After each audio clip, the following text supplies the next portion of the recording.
आज हमारे साथ हैं जूना अखाड़े से साध्वी डॉक्टर राधा गिरी जी, जिनसे हम अपने धर्म संस्कृति के विषय में आज विशेष चर्चा करेंगे। माता जी, मैं आपको प्रणाम करती हूँ। माता जी, सर्वप्रथम तो मैं एक प्रश्न है जो मेरी जिज्ञासा भी है, मैं जानना चाहती हूँ कि महिला संत बनने के लिए हमें किन किन प्रक्रियाओं से निकलना होता है। जी, फर्स्ट थिंग तो साधु संन्यास लाइन में आता है जब कोई भी व्यक्ति, तो संन्यास की एक संस्कार विधि है, प्रक्रिया है।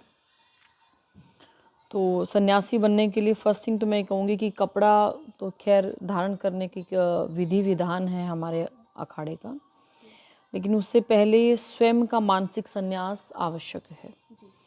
और मानसिक संन्यास के लिए मुझे नहीं लगता किसी अन्यत्र विधि की आवश्यकता होती है।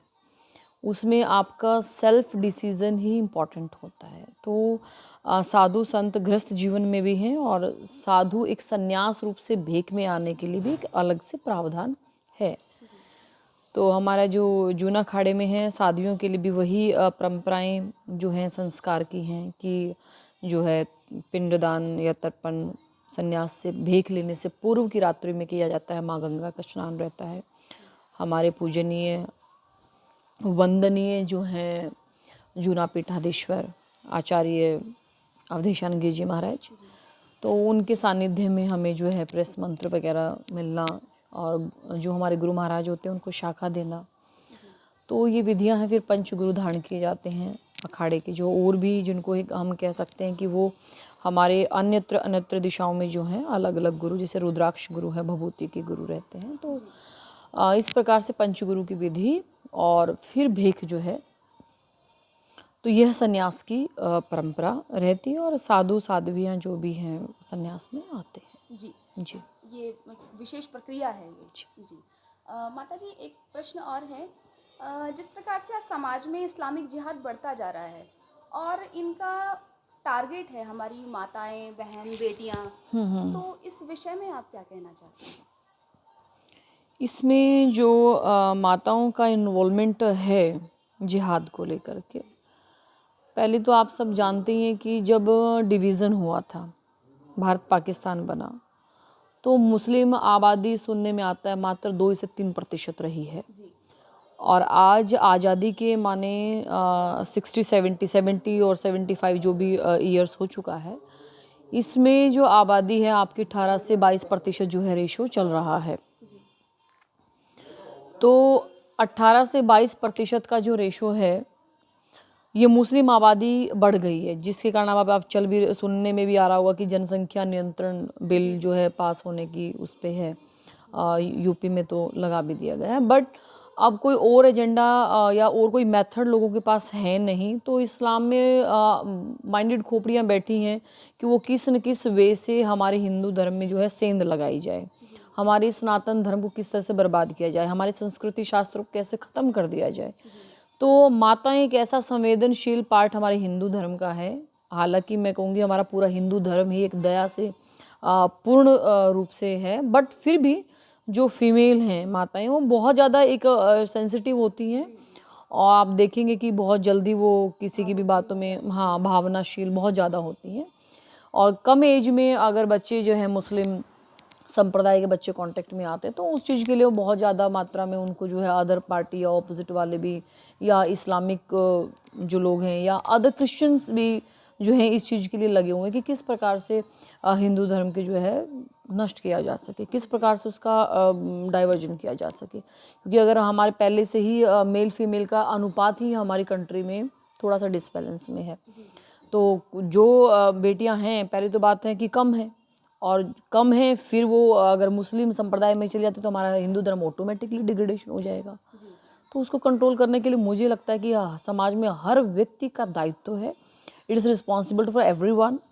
और मेन थिंग जो धर्माचार्य हैं, धर्म गुरु हैं, आचार्य हैं, पंडितजन हैं, या और भी जो सामाजिक लेवल पर स्तर पर कार्य कर रहे हैं, जैसे अभी आप बताया अमित भाई जी हैं, गायत्री साधना आपका जो चैनल है और लीड कर रहे हैं, तो वो भी एक बहुत ओहदे से अच्छे से अपना इस जो में है इस यज्ञ में जो है अपनी आहुति प्रेषित कर रहे हैं। तो डेफिनेटली संत समाज को भी, साधु को भी, क्योंकि सबसे ज़्यादा जो है पीपल्स उनके कांटेक्ट में आता है है ना। तो सबसे ज़्यादा जो पीपल है उनके कांटेक्ट में आता है, तो वो जो है समाज को एक संकेत, उनको एक किसी भी मेथड से, चाहे वो आप कथा प्रवचन के माध्यम से हो या एक सामाजिक कोई समूह है या महिलाओं का समूह है, और ज़रूरी नहीं है कि बहुत बड़े स्तर पर भी हो। हम गली में नुक्कड़ में भी जैसे गणेश महोत्सव करते हैं, हम दीपावली का त्यौहार मनाते हैं या होली का त्यौहार इकट्ठे सेलिब्रेट करते हैं, तो उस समय ये मुद्दे बहुत ज़रूरी हैं।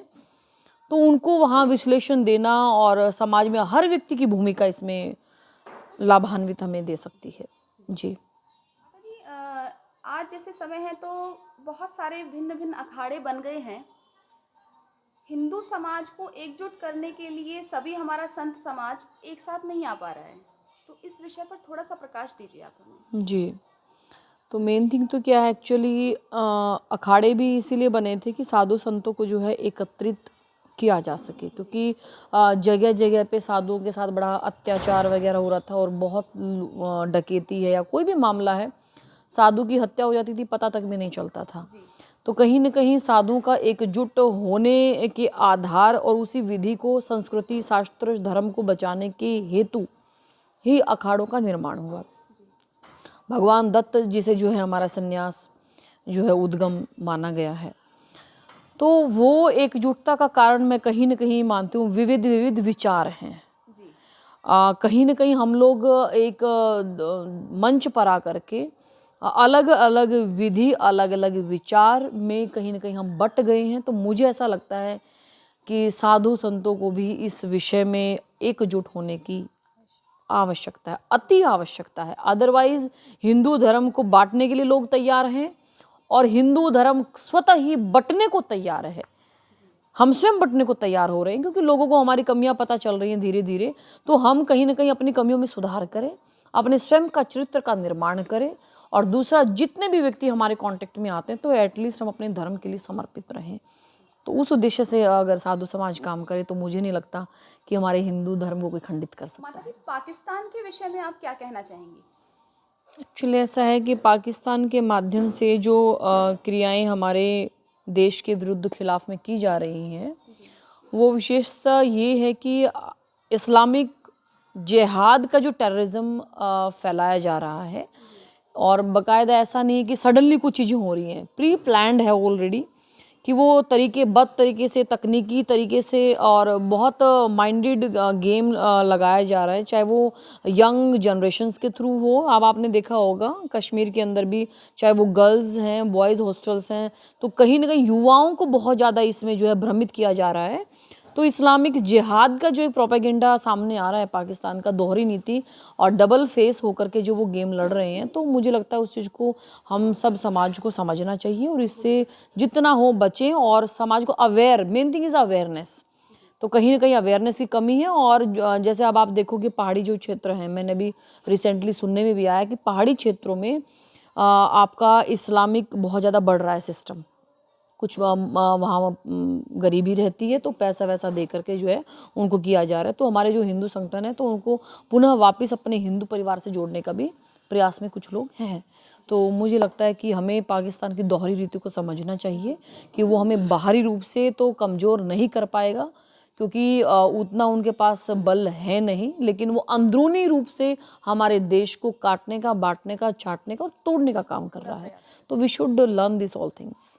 जी, आपने इस विषय पर इतनी जानकारी दी, मैं आपको बहुत बहुत धन्यवाद देती जी हूँ। जी, जी, प्रणाम माता जी। प्रणाम जी, प्रणाम।